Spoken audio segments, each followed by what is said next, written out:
Eu também quero saudar a Igreja Profética Ministério Betel com a paz do Senhor e todos os telespectadores.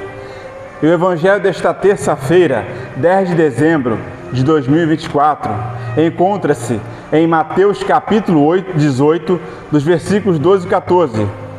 A ovelha perdida, está escrito: naquele tempo, disse Jesus aos seus discípulos: que vos parece, se um homem tem 100 ovelhas e uma delas se perde, não deixa ele as 99 nas montanhas para procurar aquela que se perdeu?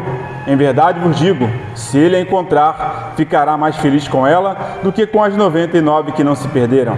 Do mesmo modo, o Pai que está nos céus não deseja que se perca nenhum desses pequeninos. Palavra da salvação, glória a vós, Senhor. A matemática de Deus. No capítulo 18, Mateus reúne uma série de ensinamentos para o povo, buscando esclarecer como a comunidade cristã deveria ser em suas relações. Podemos chamá-lo do discurso comunitário. A partir daí, precisamos olhar 2 versículos para entender este texto. Letra A. Uma pergunta que dá movimento a todo esse discurso está em Mateus 18:1. Quem é o maior no reino dos céus? Letra B. Respondendo esta pergunta, é contada esta parábola, que começa com uma advertência: cuidado para não desprezar um destes pequeninos. Mateus 18:10. É para ilustrar esta exortação que a parábola do bom pastor é contada. Que vos parece? Jesus começa com uma pergunta retórica. Isto significa que quer prender a atenção de todos os ouvintes e que eles devem se posicionar diante da história. É um ensinamento que pede uma decisão. Não deixa ele as 99 para procurar a que se perdeu? Outra pergunta, modelo típico do ensinamento no mundo judaico. Aqui, Jesus apresenta a figura de um pastor que faz uma boa ação indo ao encontro de uma ovelha que se perdeu. A ação que merece elogios é a busca. É preciso que se vá ao encontro da ovelha que se perdeu. O pastor pode ser identificado de 2 formas: com o próprio Deus ou com os dirigentes do povo. Em nível político, Ezequiel 34, 1:31 apresenta uma grande condenação aos dirigentes do povo em nível político, aos pastores de Israel que cuidam de si mesmos, enquanto as outras ovelhas se perdem. No entanto, Deus promete ser um bom pastor que busca as ovelhas desgarradas e as fará pastar nos montes de Israel. Ficará mais feliz com ela. O foco permanece no pastor e não na ovelha. Jesus aqui mostra sua própria atitude de alegrar-se com a conversão dos pequenos que não são cuidados pelos chefes do povo e valorizados pela lei. O Pai que está nos céus.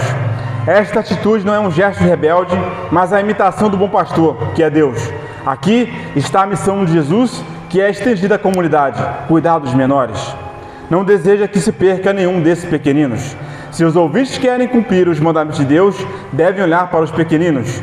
Assim, Jesus estrutura as bases da vida comum. Segundo Jesus, o que une não é a grandeza moral, social, jurídica, real ou presumida, mas a pequenez que o Filho acolheu e acolhe. O que mantém a união não é a vida impecável e perfeita dos cristãos, mas o perdão sempre de novo dado e recebido. Certamente, Mateus escreve para uma comunidade na qual há de tudo: mesquinharias, escândalos, debilidades, pecados. Diante dos pecados, é preciso uma postura de perdão e acolhida. No centro da comunidade, como um valor absoluto, está aquele que se fez último e servo de todos. O Filho encarnado na pequenez do profeta de Nazaré, o Senhor crucificado, revelação do Deus amor que se fez humilde e pequeno para acolher os pequenos e os últimos. O caminho para que o reino do céu seja realidade é o perdão. Este perdão deve ser oferecido a todos, porque todos pecamos e nos afastamos de Deus e da própria comunidade em algum momento da vida. Sendo assim, os limites não devem ser vistos como termômetro para decidir quem é o maior e quem é o menor. Ao contrário, a medida está na misericórdia que temos com relação às limitações do outro. Em uma comunidade cristã, quando aparece o limite de alguém, a fé e tolerância não é o caminho ideal, e sim o diálogo, amor e a busca para que as ovelhas desgarradas encontrem um redil onde se sintam acolhidas e amadas. Esta é a palavra do Senhor, graças a Deus. Reflexão. Número 1. Jesus chamava amorosamente os perdidos de pequeninos. E você, como chama aqueles que estão perdidos no mundo? Número 2.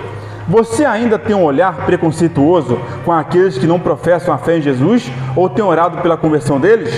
Número 3. As pessoas que convivem com você e que são desgarradas do rebanho, ao olharem o seu testemunho de vida, sentem-se atraídas e a voltarem para o rebanho ou se afastam ainda mais? Oremos. Senhor Jesus, molda o meu coração assim como o teu. Não permita, Jesus, que eu me desvie do teu rebanho pelos meus pecados e más inclinações. Que eu tenha um coração manso, humilde e misericordioso como o teu, para que eu possa ser a mão estendida ao próximo, a fim de ajudá-lo a voltar ao rebanho quando estiver perdido. Espírito Santo, neste tempo do advento, abra o meu coração para a caridade e para as boas obras com os pequeninos e os mais necessitados. Amém. Crescendo em graça e sucesso agora, e até o próximo Evangelho do Dia, Igreja Profética Ministério Betel, porque aqui é o lugar certo para se começar uma nova história. Deus abençoe. A paz.